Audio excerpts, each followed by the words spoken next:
Excellencies, let me start by expressing our deep appreciation to the Sisterly Republic of Angola for convening this important meeting on the very timely and very pressing topic of revitalizing the prevention and resolution of conflicts in Africa.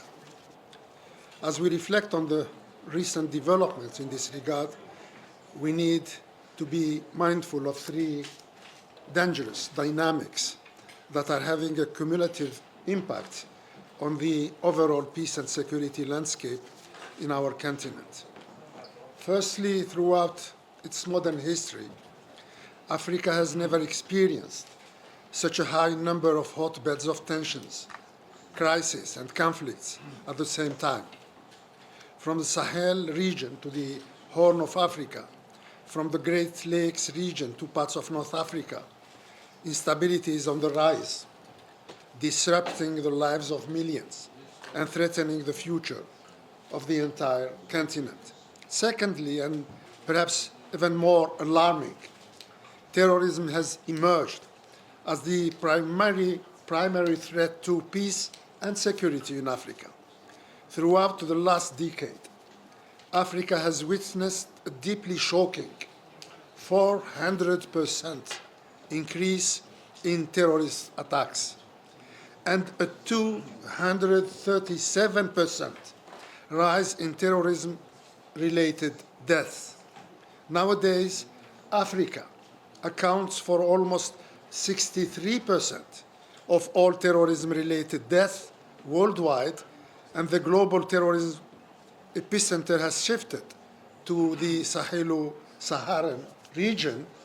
This region alone accounts for more than 51% of the world terrorism-related deaths, compared to just 1% back in 2007.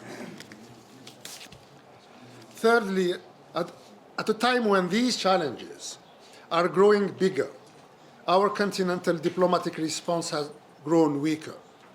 Mediation efforts and peace processes have not kept pace with the worsening situation, thus leaving a huge vacuum of forces of instability to spread and to expand even more.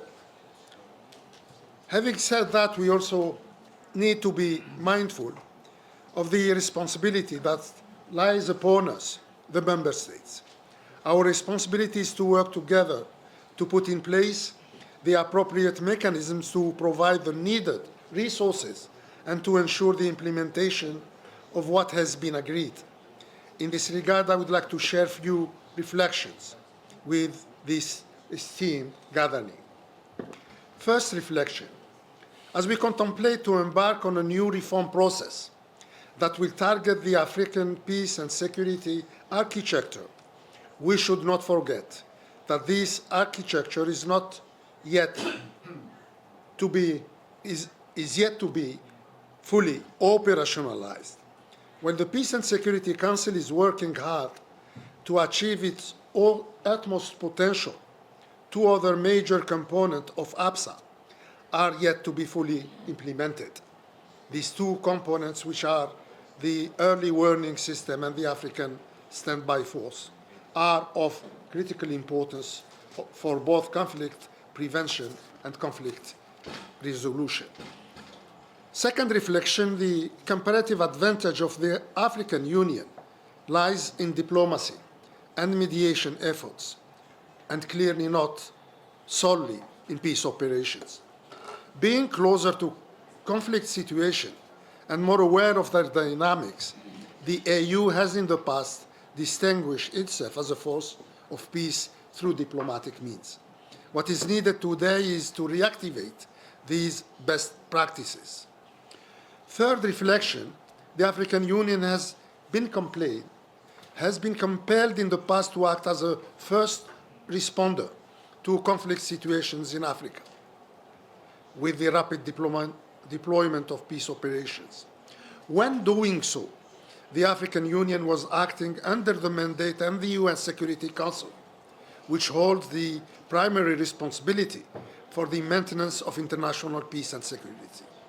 We are therefore well-founded in our request that such operations should be funded entirely by the United Nations. We have every right to insist that Africa should be treated on an equal footing with other regions that have also benefited from peacekeeping operations which have been entirely funded by the United Nations. I thank you.